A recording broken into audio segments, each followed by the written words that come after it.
മൂന്നാം അമൃത സ്നാനത്തിനൊരുങ്ങി പ്രയാഗ്രാജ്. മഹാകുംഭമേളയിലെ മൂന്നാം അമൃത സ്നാനം വസന്ത പഞ്ചമി ദിനമായ നാളെ നടക്കും. പുണ്യസ്നാനത്തിന് വേണ്ടി തീർത്ഥാടകരുടെ ഒഴുക്ക് തുടരുകയാണ്. അതേസമയം തിരക്ക് നിയന്ത്രിക്കാൻ കർശന നിയന്ത്രണങ്ങൾ ഏർപ്പെടുത്തിയിട്ടുണ്ട്.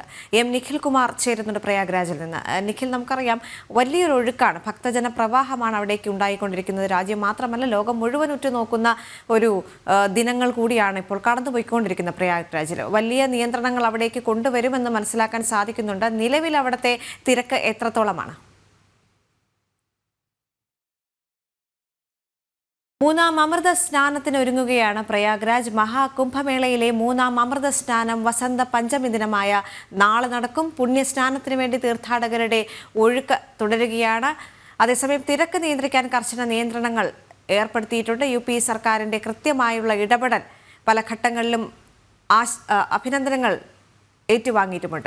നിഖിൽ കുമാർ ചേരുന്നുണ്ട്. നിഖിൽ, വലിയ തിരക്ക് ഇനിയും ഉണ്ടാകുന്നൊരു സാഹചര്യമുണ്ടല്ലോ, അതുമായി ബന്ധപ്പെട്ട് കൂടുതൽ നിയന്ത്രണങ്ങൾ അവിടെ തുടരുകയാണല്ലേ?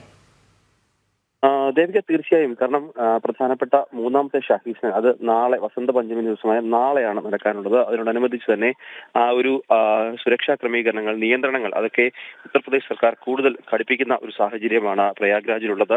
കാരണം നമ്മൾ രണ്ടാമത്തെ ഷാഹി സ്നാൻ ദിവസം കണ്ടതാണ്, അന്ന് തിരക്ക് ക്രമാതീതമായി വർദ്ധിക്കുന്ന ഒരു സാഹചര്യം. പ്രതീക്ഷിച്ചതിലും ഇരട്ടിയോളം തീർത്ഥാടകർ ഇവിടേക്ക് എത്തുന്നു. കാരണം 3.5 കോടി 4 കോടിയോളം തീർത്ഥാടകരെ പ്രതീക്ഷിച്ച സ്ഥലത്ത് അന്ന് ഏകദേശം 7.25 കോടിയോളം തീർത്ഥാടകരാണ് അന്ന് പ്രയാഗ്രാജിലേക്ക് എത്തിയത്. അപ്പൊ അതുകൊണ്ട് തന്നെ ഈ ഒരു അടുത്ത ഷാഹി സ്നാന ദിവസം, അമൃത സ്നാന ദിവസം തന്നെ അത് തിരക്ക് കൃത്യമായി നിയന്ത്രിക്കുന്നതിന് വേണ്ടി തീർത്ഥാടകരുടെ എത്തുന്ന തീർത്ഥാടകരെ കൃത്യമായി ക്രമീകരിച്ചുകൊണ്ട് കൂടുതൽ സംവിധാനം മുൻപുണ്ടായിരുന്നതിനേക്കാൾ അതിൽ കൂടുതൽ കർശനമാക്കുന്നു. നിയന്ത്രണങ്ങൾ കൂടുതൽ കടുപ്പിക്കുന്ന ഒരു സാഹചര്യമാണുള്ളത്. ഒപ്പം തന്നെ പ്രയാഗ്രാജിലേക്ക് എത്തുന്ന വാഹനങ്ങൾക്കും നിയന്ത്രണം ഉത്തർപ്രദേശ് സർക്കാർ ഏർപ്പെടുത്തിയിട്ടുണ്ട്. ഡൽഹിയിൽ നിന്ന് അടക്കം പുറപ്പെടുന്ന വാഹനങ്ങൾ അതിന് നിയന്ത്രണമുണ്ട്.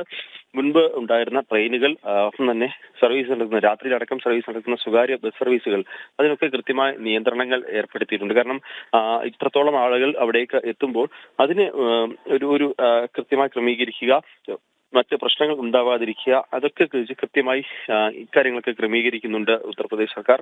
ഒപ്പം തന്നെ ഈ ഒരു ബസ്സുകൾ പലതും രാത്രിയിൽ എത്തുന്നത് ഏകദേശം ഒരേ സമയത്തായതിനാൽ അത് പുലർച്ചയോളം ആകുന്ന സമയത്താണ് ബസ്സുകൾ പലതും ഒരേ സമയത്ത് ഏകദേശം എത്തും. അപ്പോൾ അങ്ങനെ ഇരുമ്പോൾ വലിയൊരു തിരക്ക് ഒരേ സമയത്ത് ഉണ്ടാവാനുള്ള സാധ്യതയുണ്ട്. അത് ഒഴിവാക്കുന്നതിന് വേണ്ടി ബസ്സുകളുടെ സമയത്തിലടക്കം ക്രമീകരണം ഏർപ്പെടുത്തിയിട്ടുണ്ട്. അതോടൊപ്പം തന്നെ ബസ്സുകൾ എത്തുന്ന ഒരു പോയിന്റുകൾ, നേരത്തെ മുൻപ് ഒരേ സ്ഥലത്തേക്കാണ് ഈ ബസ്സുകൾ എത്തിയിരുന്നെങ്കിൽ അത് പലതും പല ഈ ഒരു പ്രയാഗ്രാജിന്റെ വിവിധ സ്ഥലങ്ങളിലുള്ള പാർക്കിംഗ് ഗ്രൗണ്ടുകളിലേക്ക് ആ ഒരു ബസ്സുകൾ വഴിതിരിച്ച് അവിടെ നിന്ന് ബോർഡിംഗ് പോയിന്റുകൾ അവിടേക്ക് അല്ലെങ്കിൽ ഡ്രോപ്പിംഗ് പോയിന്റ് അവിടേക്ക് മാറ്റിയിട്ടുണ്ട്. അതിനുള്ള ക്രമീകരണങ്ങൾ നടത്തിയിട്ടുണ്ട്.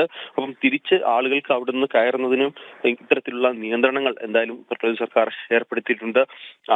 രണ്ടാം ഷാഹി സ്നാനിനും നമുക്കറിയാവുന്നതാണ്, ചെറിയൊരു അപകടം സംഭവിച്ചിരുന്നു. അത്തരത്തിലുള്ള ഒരു അപകടവും സംഭവിക്കാതിരിക്കുന്നതിന് പഴുതടച്ചുള്ളൊരു സുരക്ഷാ നിയന്ത്രണങ്ങൾ തന്നെയാണ് എന്തായാലും മൂന്നാം അമൃത സ്നാനത്തോടനുബന്ധിച്ച് ഇവിടെ ഒരുക്കിയിട്ടുള്ളത്. ഒപ്പം തന്നെ തിരക്ക് അത് ഇപ്പോൾ ഇതുവരെയുള്ള കണക്ക് പ്രകാരം ഇന്നലെ രാത്രി വരെയുള്ള കണക്ക്, ഔദ്യോഗികമായ കണക്ക് വന്നിട്ടില്ലെങ്കിൽ പോലും ഏകദേശം 33 കോടിയോളം തീർത്ഥാടകർ എത്തിയിട്ടുണ്ട് എന്നാണ് അറിയാൻ സാധിക്കുന്നത്. കാരണം കഴിഞ്ഞ ദിവസത്തെ കണക്ക് പ്രകാരം 32 കോടി കഴിഞ്ഞു എന്ന് യോഗി ആദിത്യനാഥ് ഇന്നലെ ഒരു പൊതുപരിപാടിയിൽ പറഞ്ഞിട്ടുണ്ടായിരുന്നു. ഇന്നലത്തെ ഔദ്യോഗിക കണക്കുകൾ വന്നിട്ടില്ല. എന്നിരുന്നാൽ തന്നെയും ഏകദേശം 33 കോടിയോളം തീർത്ഥാടകർ ഇതുവരെ എത്തിയിട്ടുണ്ട് 19 ദിവസം കൊണ്ട്.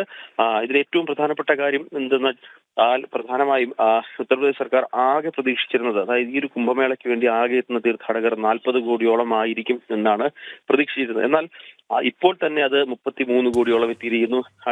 നാളെ നടക്കാനിരിക്കുന്ന ഈ ഒരു സംസ്ഥാനത്തിന് ഏകദേശം 5 കോടിക്ക് മുകളിൽ, കഴിഞ്ഞതിന് 7 കോടി എത്തിയെങ്കിൽ 5 കോടി തീർത്ഥാടകരെങ്കിലും ഏറ്റവും കുറഞ്ഞതായി എത്തും എന്നാണ് ഉത്തർപ്രദേശ് സർക്കാർ വിലയിരുത്തുന്നത്. അങ്ങനെയാണെങ്കിൽ നാളെയും ഇന്നും നാളെയും കൊണ്ട് തന്നെ ഈ ഒരു 40 കോടിക്ക് മുകളിലേക്ക് തീർത്ഥാടകരുടെ എണ്ണം അത് എത്തുന്ന ഒരു സാഹചര്യമുണ്ട്. എന്തായാലും എത്ര വലിയ തിരക്കുണ്ടായാലും അതിനെ നേരിടുന്നതിന് വേണ്ടി കൃത്യമായ സംവിധാനങ്ങൾ, തിരക്ക് വർദ്ധിക്കുമ്പോൾ അത് അനുസരിച്ച് പ്ലാൻ മാറ്റുന്നതിന് വേണ്ടിയുള്ള ബാക്കപ്പ് സംവിധാനങ്ങളൊക്കെ എന്തായാലും ഇവിടെ ഒരുക്കിയിട്ടുണ്ട്.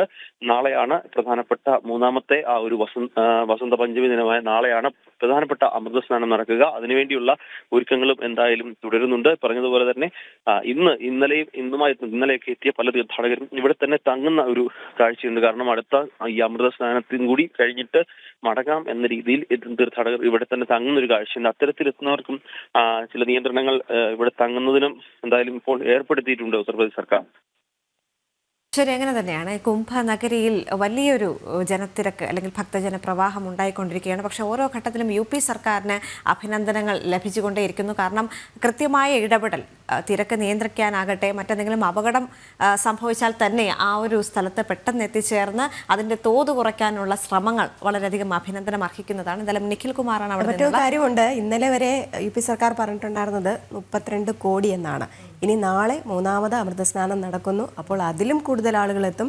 തോന്നുന്നു ഒരു 50 കോടിയൊക്കെ കഴിയും ഈ മഹാകുംഭമേള അവസാനിക്കുമ്പോൾ, ഭക്തരുടെ കണക്കുകൾ വെച്ച് നോക്കുകയാണെങ്കിൽ. എന്തായാലും ലോകത്ത് തന്നെ ഒരു ശ്രദ്ധ ആകർഷിച്ച ഒരു കുംഭമേളയായി മാറുന്നു എന്നുള്ള കാഴ്ചയാണ്. പലയിടങ്ങളിൽ നിന്നാണ് ആളുകൾ ഓരോ ദിവസവും ഒഴുകിയെത്തുന്നത്.